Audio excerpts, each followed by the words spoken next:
बड़े हो जिनके भाई संत पावने बड़े हो जिनके भाई संत पावने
काम करो मोनो पत रखना मत दूर भगावे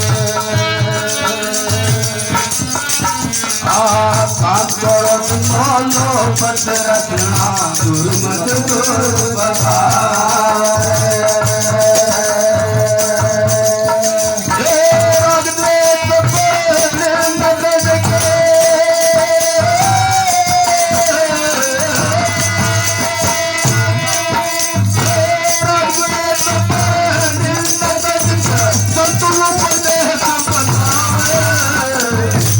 क्या कही पहली कली के द्वारा गुरु महाराज हमें समझाते हैं, जहाँ सत्संग होता है वहाँ जो विकार रूप, अंधकार रूप, अज्ञानता रूप दूर हटते चले जाते हैं। काम क्रोध मोह लोभ तृष्णा दुर्मति दूर भगावे और राग द्वेष पर निंदा तज का संत उपदेश बताओ, क्योंकि इन विकारों से बच जाओ। जब तक तुम विकार में लिप्त रहोगे तब तक तुम्हारी कोई मंजिल नहीं है, कोई आधार नहीं है। अगर अपनी मंजिल को प्राप्त करना, अपने आधार को बनाना है तो संतों की शरणागति में आना है। हमारी माता बहनें बैठी हुई है, जहां सत्संग होता है वहां अंधकार अपने आप ऑटोमेटिक खत्म होता चला जाता है। क्यों? जो प्रेम के द्वारा सेवा चलती है ना, उस सेवा के द्वारा ही जैसे कपड़े का मैल साबुन लगाते ही दूर हो जाता है, ठीक उसी प्रकार हमारे मन का मैल उस सेवा भाव में, उस प्रेम के द्वारा खत्म होता चला जाता है। लेकिन कब होता है? जब हमारी माता बहनें उस भाव को समझे। अगर आज सत्संग में लेकर जाना है, मैं एक चीज कहूँगा, एक शब्द लेकर के जाना, ज़्यादा नहीं, सिर्फ प्रेम को लेकर के चलिए। प्रेम के ही द्वारा अपने सास ससुर के साथ बर्ताव करें। प्रेम के ही द्वारा अपने घर में जो रसोई करती है तो खाना बनाए, क्योंकि जो खाना प्रेम के द्वारा बनता है तो वो जो भोजन होता है प्रेम के द्वारा जो अंतर आत्मा में जाता है तो वो खाना भी प्रेम बन करके उस आनंद को भरपूर कर देता है शरीर को। और जो वही खाना तामस में आकर के, गुस्से में आकर के बना देती है हमारी माता बहनें, तो वो जहर बन करके हमारे शरीर में गुस्सा आ जाता है। क्यों? भोजन जो है वो तामस में बनाया है, गुस्से में बनाया है। तो मेरी हाथ जोड़कर विनती है अपनी माता बहने से कि अगर रसोई करती हैं, खाना बनाती है तो कभी गुस्से में नहीं बनाए, हमेशा प्रेम के द्वारा बनाए, प्रेम के ही द्वारा परोसे, ताकि वो खा कर भी आनंदित हो जाए, प्रेम पूर्वक हो जाए। तो इसीलिए गुरु महाराज उस प्रेम भाव को दर्शाते हैं। जब तक तुम्हारे अंदर प्रेम के द्वारा वो कर्म नहीं होगा, संस्कार नहीं होगा, व्यवहार नहीं होगा, सारा ज्ञान थोड़ा होगा। क्यों? लुका ज्ञान ध्यान वैराग साधना प्रेम बिना सब कूड़ा, भ्रम जाल में भटकत बंधु करता फिरे भितूरा। देखो रविदास जी महाराज ने क्या कहा, ज्ञान भी, ध्यान भी, विद्या भी, भक्ति भी, सारी जब तक वो प्रेम के द्वारा नहीं प्रयोग होती वो भी भ्रम है। तो इसीलिए गुरु महाराज उस प्रेम को दर्शाते हुए, प्रेम को कर्म को बताते हुए महाराज गाते हैं, और बताते हैं क्या। भाग बड़े हो जिनके भाई संत पावने आवे, भाग बड़े हो जिनके भाई संत पावने आवे। तोरे कथा के सुनो कर मंगल गावे, भाग बड़े हो जिनके भाई संत पावने आवे, भाग बड़े हो जिनके भाई संत पावने आवे।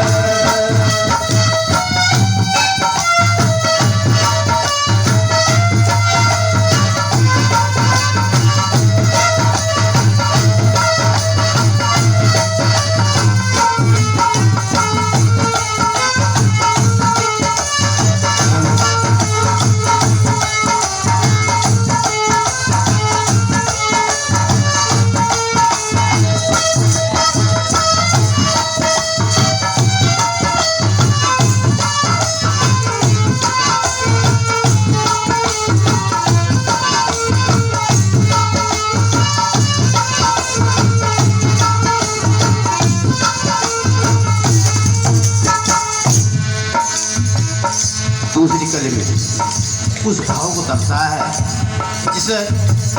जिस भाव की हमें जरूरत है। क्या कहा।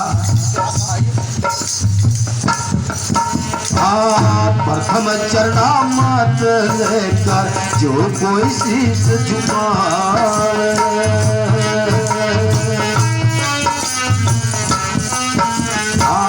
प्रथम चरणामत लेकर जो कोई शीश झुकाए। हे अड़सठ तीरथ का फल मिले,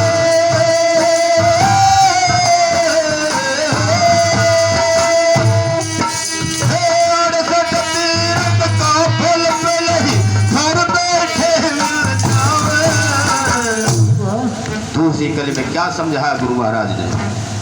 कहा प्रथम चरणामत लेकर, चरणामत किसको कहते हैं। जब हम दरबार में जाते हैं गुरु महाराज के और चरणामत लेते हैं, नाम दान लेते हैं, शीश झुकाना, कहा अपने आप को समर्पण कर देना। कहा गुरु को तन मन धन गुरु को दे दिया। तो गुरु समझाते हैं भाई तन भी तेरा ही, मन भी तेरा ही, धन भी तेरा, लेकिन अगर इस भाव को मानता है तो मेरी सुन। तन से सेवा करना, मन से भजन करना और धन से परमार्थ करना। अगर तुझ पर डटता है तो मेरा है, और नहीं डटता तो मेरा नहीं। तो भाव क्या कहता है। तो शिष्य कहता है मेरा मुझ में कुछ ना ही, जो है सब तेरा, और तेरा ही तुझको सौंपता, क्या लागे है मेरा। जब तक इस मैं को नहीं हटाएगा तब तक उस मंजिल को प्राप्त नहीं करेगा। क्यों। क्योंकि गुरु महाराज कहते हैं मैं तू कह के जग फंसा, मैं तू कहिए तो, और तू ही को भज दिए मैं को दिए खो। जब तक अपने मैं को नहीं खोएगा तब तक उस चीज की प्राप्ति नहीं। तो इसलिए 68 तीर्थ का फल घर बैठे क्यों मिलता है। क्योंकि हमारे भाई जाते हैं केदारनाथ, बद्रीनाथ, अमरनाथ, 68 तीर्थ बाहर ढूंढते हैं, लेकिन गुरु महाराज हमें ही घट में दर्शाते हैं। जिसने अपने माँ बाप की सेवा कर ली, जिसने आए गई की सेवा कर ली, जिसने अपने आप को प्रेम पूर्वक अपने जीवन में उतार दिया, प्रेम का रंग लगा दिया, तुम्हें 68 तीर्थ तेरे घट में ही तरसते हैं। 68 तीर्थ का फल तुझे अपने घर बैठे ही मिल जाएगा, लेकिन कब मिलेगा। जब उस भाव को, उस प्रेम को तो अपने कर्म में अपनाएगा। हमारी माता बहनें, ये सब आपके लिए है। कोई भी अनपढ़ नहीं है, आजकल सब पढ़े लिखे हैं। आप तो जागृत हो जाओ, क्योंकि बाबा साहब ने भी शिक्षित बनो। क्यों कहा शिक्षित बनो। क्योंकि निरपरख हो जाए, ज्ञान हो जाए, क्या अच्छा है क्या बुरा है, क्या ज्ञानता है क्या ज्ञान है। अगर आज भी नहीं हमने समझा तो फिर कभी नहीं समझ सकते। तो इसीलिए गुरु महाराज वाणी के द्वारा हमें समझाते हैं और कहते हैं क्या। भाग पड़े हो जिनके भाई सुत पावने आवे, भाग पड़े हो जिनके भाई सुत पावने। ये बोले पता से पतन हो सगल मंगल गावे, भाग पड़े हो जिनके भाई सुत पावने आवे, भाग पड़े हो जिनके भाई सुत पावने आवे।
तीसरी कली में महाराज समझाते हैं, क्या कहा, जो हम करते भी हैं और करके भी कर्मी बन जाते हैं।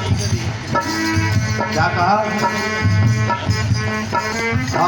खीर खांड पकवान मिठाई लखमन है तू बढ़ावे,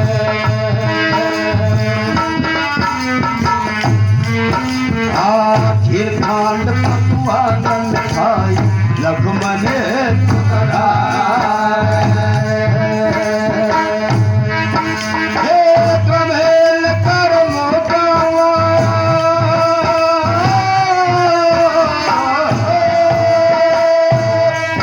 हे कमेल कर मोटा हमारा व्यर्थ ही जन्म गवावे। क्या कही, खीर खांड पकवान मिठाई लखमनी हेतु बढ़ावे। जैसे आज आप सबने प्रसाद खाया, हलवा बनाया, कोई लड्डू बनाता है, पूरी बनाता है, कढ़ी चावल बनाता है, दूध पिलाता है, फल खिलाता है। कहा खीर खांड पकवान मिठाई लखमनी, लखमन कहते हैं लक्ष्मी को। अब ये जो दान पुण्य करते हैं तो धन बढ़ाने के लिए करते हैं। तो यहाँ रविदास जी महाराज ने कहा, कंचर महर सुमरत रवते कर रहे दान अपारा, और जैसी करता वैसी फलता मुक्ति भेद है न्यारा। तो प्रेमियों, अगर अन्न का दान कर रहे हैं तो आपको अन्न ही मिलेगा, अगर पैसे का दान कर रहे हैं तो पैसा ही मिलेगा, मुक्ति नहीं मिलेगी। तो मुक्ति कब मिलेगी? वह मुक्ति तब मिलेगी जब अपने माँ बाप के वचन को पालन करता हो। और जो माँ बाप के वचन का पालन करता है तो गुरु महाराज के वचन का भी पालन जरूर करेगा। और गुरु महाराज के वचन का पालन कर रहा है, माँ बाप का पालन नहीं कर रहा है, तो गुरु महाराज की सेवा नहीं लग रही। वह तभी लगेगी जब अपने माँ बाप की सेवा करेगा, अपने सास ससुर की सेवा करेगा, तभी लगेगी।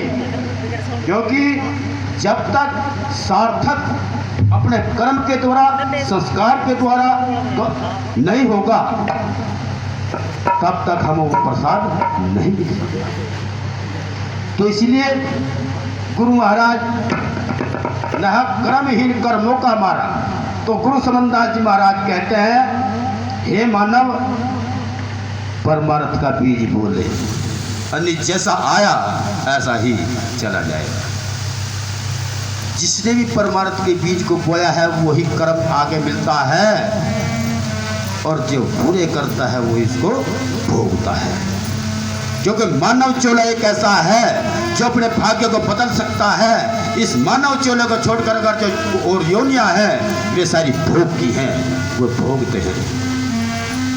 धन दान किया, एक उदाहरण तौर पर आप देखते हैं, कुत्ते हैं आपके गांव में, घर में टुकड़ा लेते हैं, टंड मार देते हैं, और एक कुत्ता वो है जो हाईवे पे खड़े हो जाओ आप लोग, 12-12 लाख की 25-25 लाख की गाड़ी में, वो भी कुत्ता ही है, वो भी कुत्ता ही है। लेकिन इसका खान पान इस कुत्ते का है, और उस कुत्ते का खान पान जो हमें भी मुसर नहीं, क्योंकि वो संगमरमर की कोठी में रहता है, जब करोड़ों की कोठी होती है, और हम रहते हैं कच्चे मकानों में।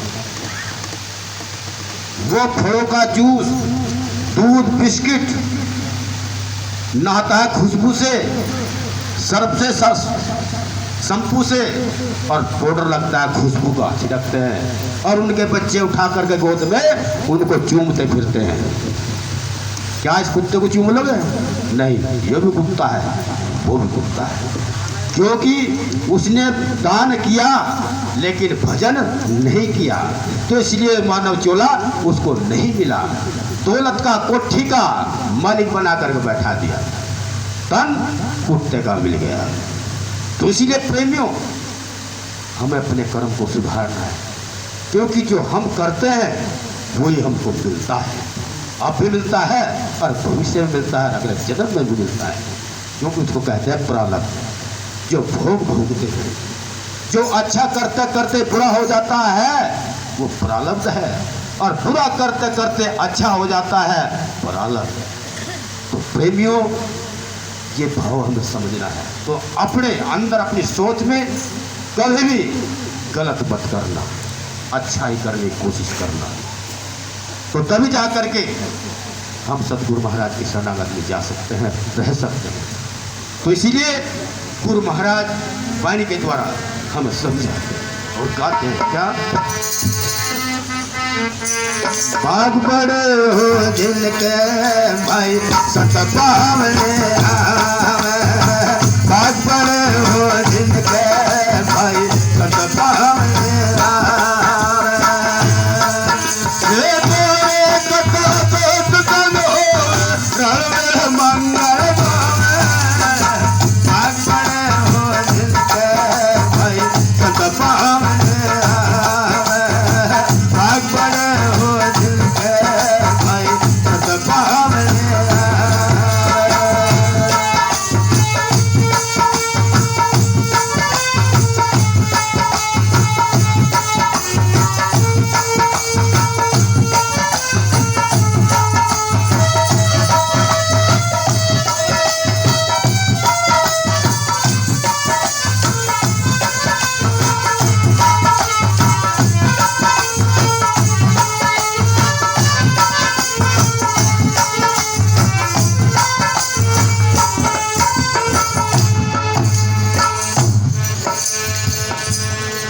मंगल में तोड़ किया है महाराज ने, ध्यान पूर्वक। महाप्रसाद मन को दुर्लभ साध संत नित खाए,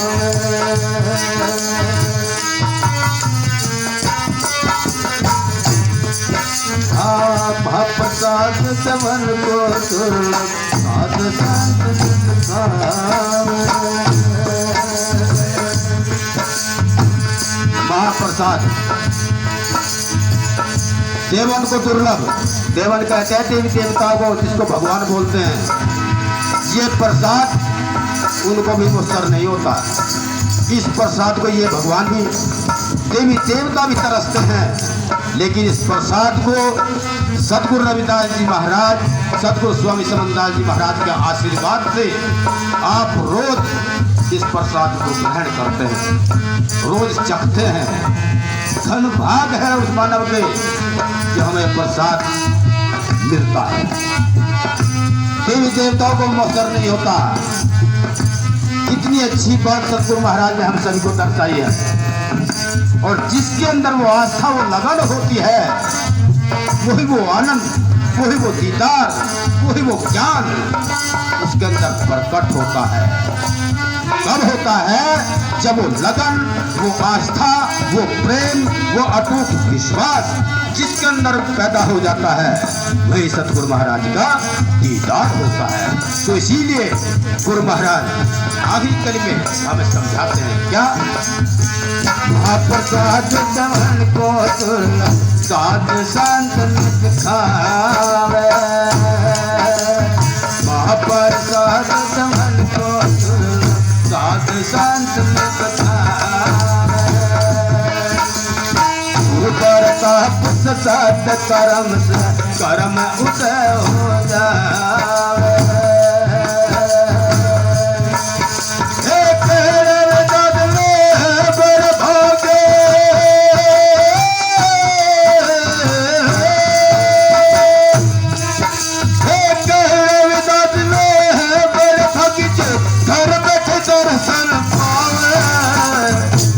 घर बैठे दर्शन मिलते हैं। देख कितने आसान तरीके से समझा दिया गुरु महाराज ने। तो प्रेमियों, जिसके अंदर वो शीलता होती है, अधीनता होती है, वो विश्वास होता है, वो प्रेम होता है, वही सतगुरु महाराज का दीदार होता है। तो वो कहाँ होता है? वो आए गए की सेवा में होता है, माँ बाप की सेवा में होता है, सास ससुर की सेवा में होता है, घर परिवार में जो अपने संस्कार को व्यवहार को लेकर के चलता है, वही सतगुरु महाराज का दीदार होता है। क्यों? क्योंकि रमदास जी महाराज ने कहा है, जहाँ देखो वहाँ रूप हमारा कोई नहीं है हमसे न्यारा, ना कोई शत्रु मित्र हमारा मिट जा राग द्वेष। क्योंकि जहाँ तक अपनी नजर जाती है, अगर उस भाव को, सम्मान को, उस रूप को अगर हम गुरु महाराज को मान करके चल जाए तो हम कभी अपने कर्म को डिग नहीं सकते। तो इसीलिए अगर इससे हमें बचना है, इस अवगुणों से हटना है, तो गुरु महाराज के वचन को अपने जीवन में उतारना है। तो कैसे? भाग बड़े हो जिनके भाई पावने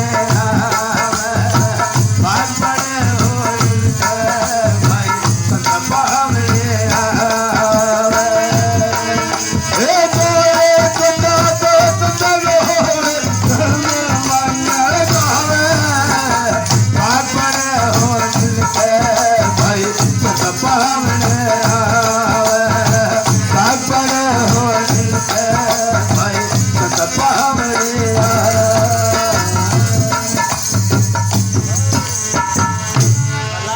बाबा तो चलते तू घर का चाल लगनी